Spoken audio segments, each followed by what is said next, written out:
Hey guys, as you hear, new patch just released a few days ago, and finally got time to make a new video, and this time I just really want to discuss the heroes and tell you about the pros and cons and why you should use them, as well as giving you a little bit of history about them because they are based on the Three Kingdoms mythology, one of my favorites of all time.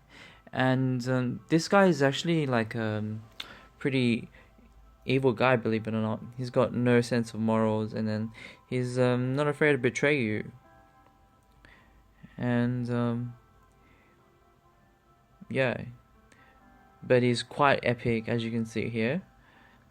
He's I guess you can call him as like an evil warlord, if you will, as like Chris is and Dylan's are like a deaf versions of Seven Knights. He's like the evil version of Warlord in that sense, and even his horse looks, sort of like I would say Dreadsteed in Hearthstone, or like you have the the deaf horses in like the Skyrim games as well, sort of like not like a horse from hell, if you will. Let's just go to his abilities a bit. He's like one of the most strongest heroes out there right now, but his rates are so botched up, and it's just really scandalous on that part. But he is the strongest hero right now, I would say, because of like his the first unit to get Void Shield, and like we can sort of ignore lethal attack 50% because that's not exactly that great, but it is still like a decent passive, especially because he does AoE for 4 units. So that lethal is actually going to help. It's not as good as crit rate, but it is going to help to a degree to do like that extra damage. And if you have him at high level, he's just going to wreck everything. And it's so hard to counter right now. You basically just gotta pray because we don't have any fixed damage or anything to counter the Void Shield right now that he has. And his abilities are so strong, because at 150 for 4 units, that's just so incredible. Like, even Ace is like 140% and targets 5. And he's like targets 4, which ignores soy buff, and then you have 150. That's just like insane damage, And like piercing is like tier 1 to have. It's the best to have, like god tier. And then you have this one, which is ignore defense and reduce buff in the same skill. Like I would call ignore defense is like close to tier 1. It's probably even a tier 1, but like not the absolute best. But then you have reduces buff duration, which is like a really good skill as well, like a tier 1 skill. So like combine them two, and then you probably have a broken skill right here. For this meta, this is like a broken skill right now. It's like tier 0 skill to have on this. So it's absolutely insane, but like they just want more money out of us, and they botch the rates. And I absolutely think that it should get some refund or something along those lines. But it's not to be hasty. But I certainly hope that the people who spent that much money on him, really, get something in return. Enough about him. Let's go to the next one. So Zhao Yun, he's a very righteous general in the Three Kingdoms.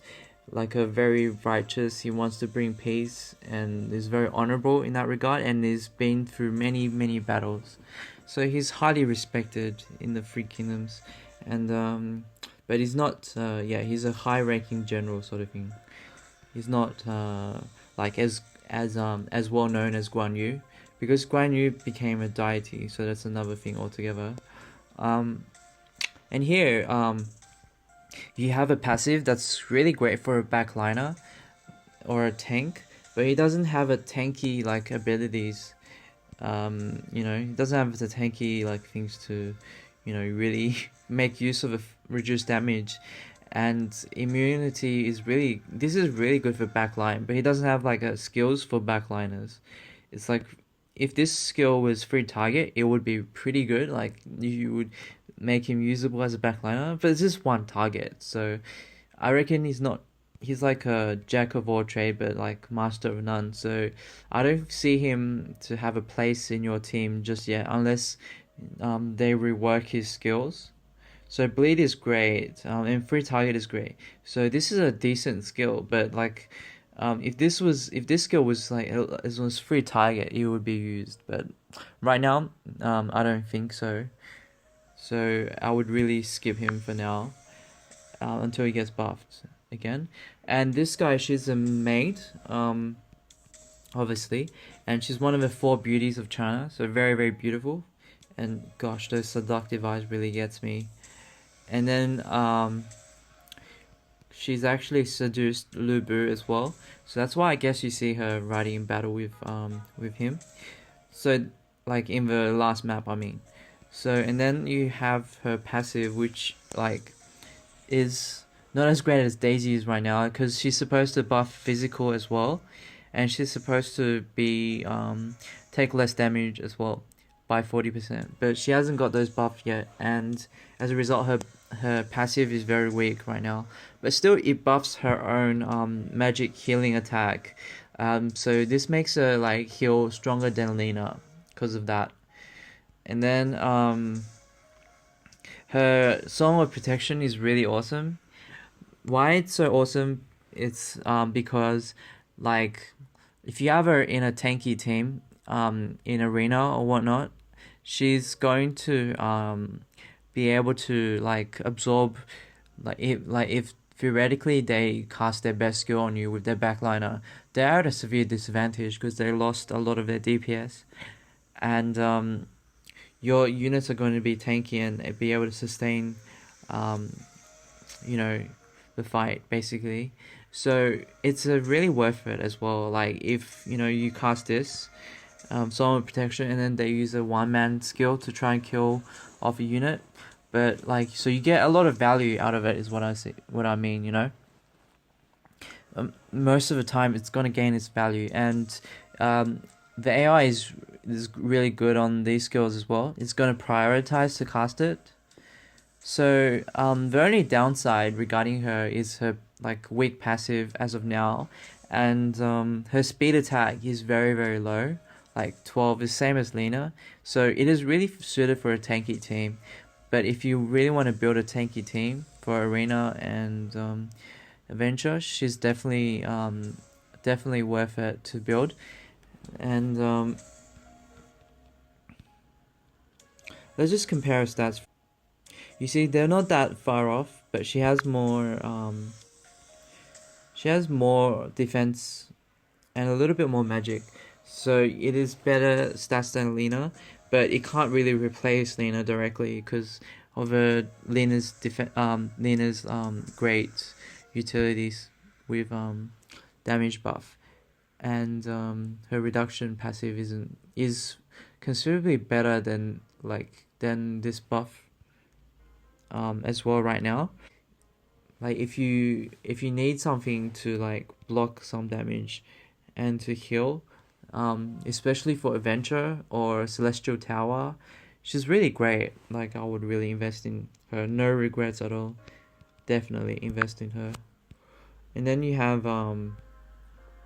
Zhuge Liang, which is my favorite character of all time. Probably like not all time, but like I really look up to him. You know, he's such a smart guy, and like one of the battles I recall is very interesting. How he fought against the general, and then like he portrayed to the general like a town with nothing inside, no troops inside, and then the other general got paranoid because he was playing like his Chinese equivalent of a piano very very well, very confidently. So the general thought, yeah, something was up, and they retreated.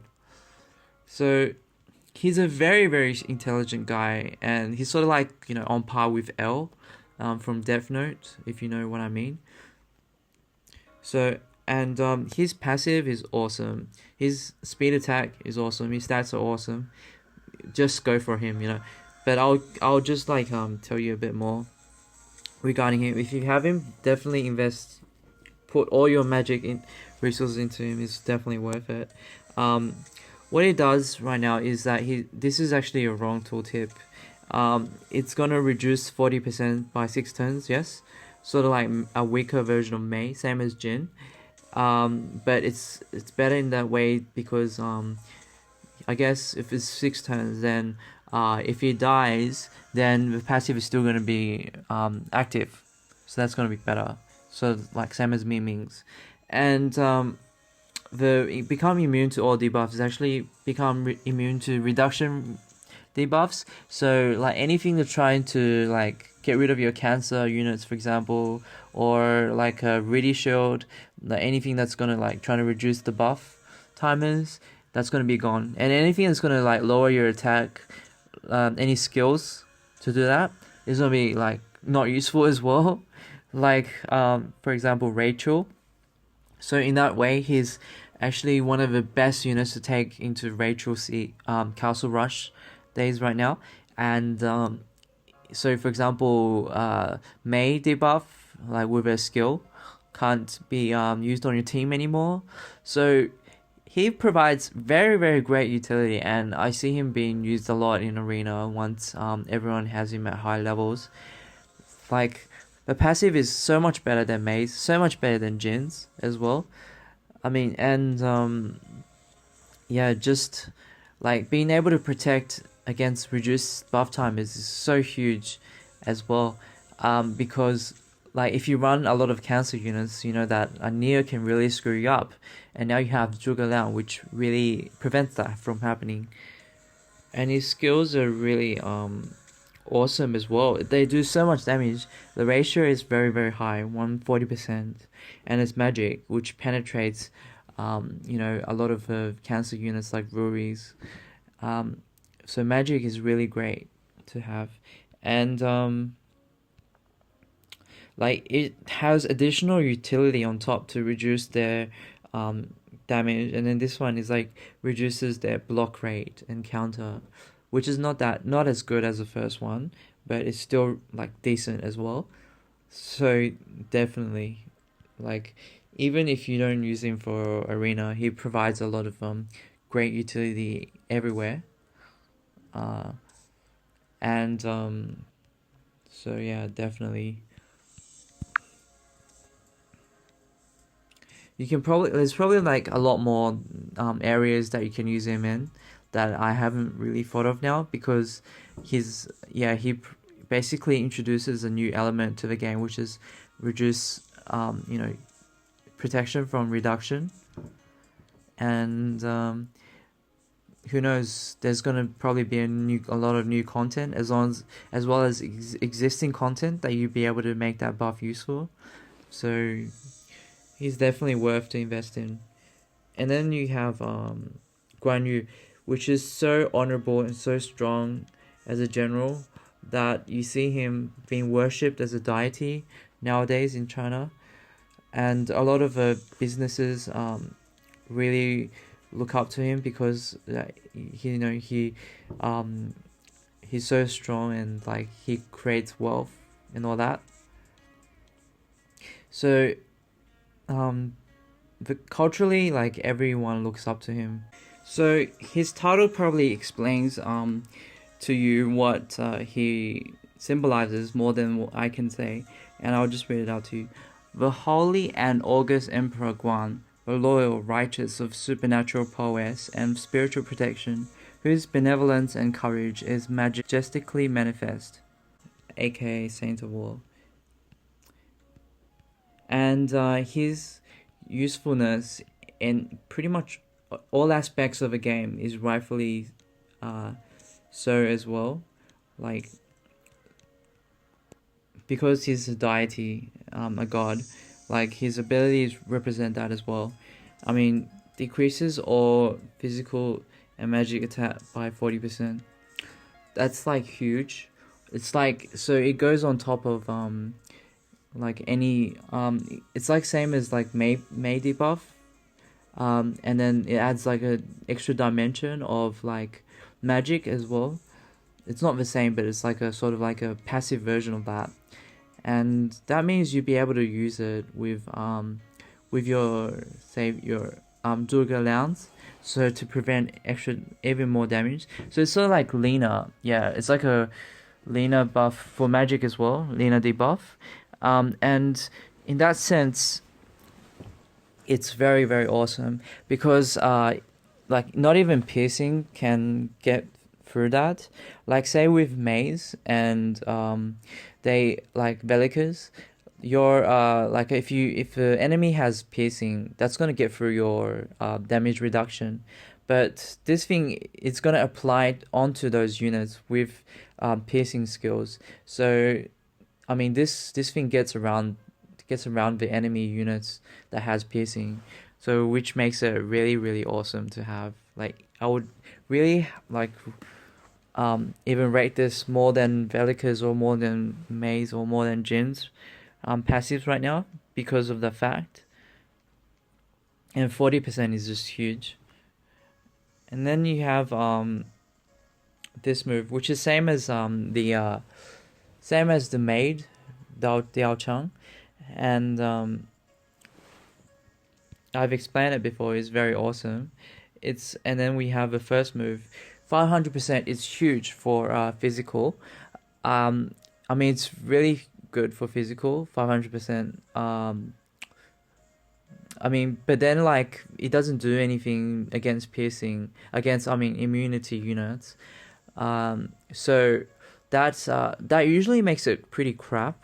But he has these another line which is critical hit guaranteed. So what that does is that it makes it a lot better. It makes it a lot better than what it was without the critical hit. That means you can really invest in other items on him, such as lethal attack and speed attack. So it really makes it up, and it really makes this move stand out as well. So in that sense, he is a really really good hero, very solid. His kit is very very good.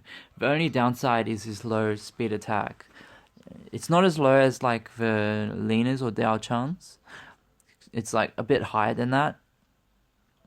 So it's really solid still. And I would sacrifice a little bit of speed just to use him in my team because he's so powerful right now. And so I guess you can use these guys to actually counter, him and Diao Chan, to actually counter the last maps of World 9 because of piercing and those high damaging skills. You can really use them to get around that. And just look at his freaking defense and HP. 5,000 health with nearly 800 defense. It's huge. And his attack is not too bad as well. He's got incredibly high stats. So man, if you're not investing in this guy, I don't know what you're doing. And plus his defensive element. So you should definitely go crazy. And please, but don't try to use Phoenix on him because he's defensive. And you have a lot of defense elements are the most easiest to get your hands on. So I would save Phoenix for something else other than Guan Yu. But definitely I would say he's actually, out of all these heroes, actually the best one to have. I'll rate Guan Yu the first out of these, and then Zhuge Liang second, and then Diao Chan third. And this guy actually is not that good, so it's fourth. But first is the Lord. So it's actually placed in the right order, if you know what I mean. And then let's just go ahead and show you how I can farm this map. You probably just need to manual it because it's pretty hard actually on auto farm because of their wars, the Guan Yu and Diao Chan's war. after you kill them the first wave, they would usually use the walls, and then you only realistically only get one move to kill them all. So you better like be able to one shot everything, or you not able to auto farm it.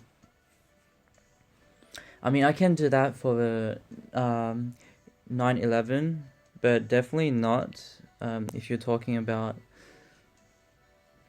like the harder ones like this. And apparently, Lubu only drops from this map and above, so take that into consideration.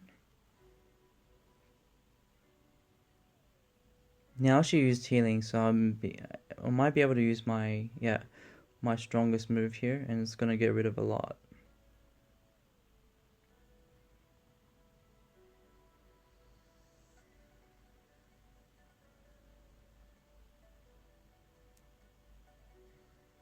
That Zhuge Liang seems to be invincible to my Alice debuff.